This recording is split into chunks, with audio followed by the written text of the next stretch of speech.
କହିଲୁ ଏତିକି ରାଗ ଲଗେଇ ସାରିଲା ପରେ କିରେ ମାରୁଛି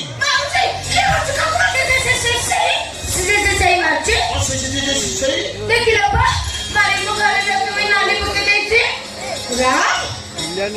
ପୁଅ ପିଲା ଝିଅ ପିଲା ହାତ ଉପରେ ଜାଣିପାରେ ଅବା ତୁ ତାଙ୍କ ବିଶ୍ୱାସ କରୁଛୁ କହୁଛି ଦେଖୁଛ ଏମିତି ମିଛ କହୁଛି ବୋଲି ଭଗବାନ ତାକୁ ଗେଡି କରିଛନ୍ତି ମିଛ କହୁଛି ମିଛ କହୁଛୁ ମିଛ କହୁଛି ମୁଁ କହୁଛି ଶୁଣ କଣ କହିବ କଣ ଜାଣିଛୁ କଣ କହିବୁ ତୁ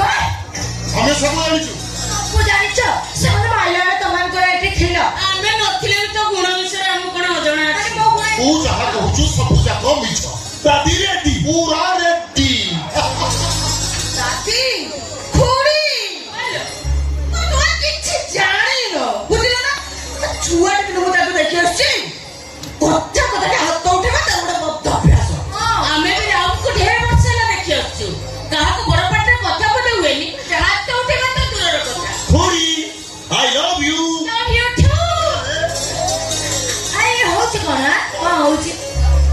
କଣ ହଉଛି ବୁଝିପାରୁନୁ ଯା ପଚାରିକି ବୁଝିବୁ ଯା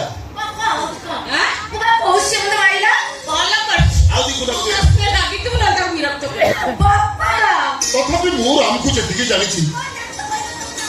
ସେ କେବେ ରାଧା ପୂର୍ବ ହାତ ଉଠିନଥିବ ଦାଦି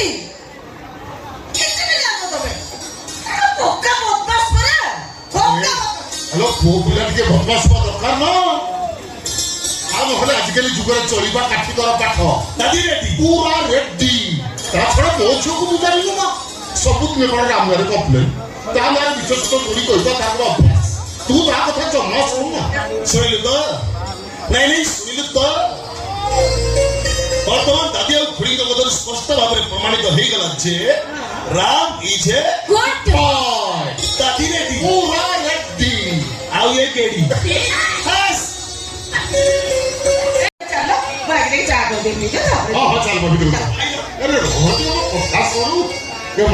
ଆମ ଶିକ୍ଷା କ୍ଷେତ୍ର ବିଷୟରେ ତୋ ସହିତ ପୁରା ଆଲୋଚନା ଅଛି ଭାବୁଛି ଏଥର ଶିକ୍ଷା କ୍ଷେତ୍ର ଦାୟିତ୍ୱ ତୋତେ ଦେଇ ମୁଁ ଟିକେ ଚିନ୍ତା ମୁକ୍ତ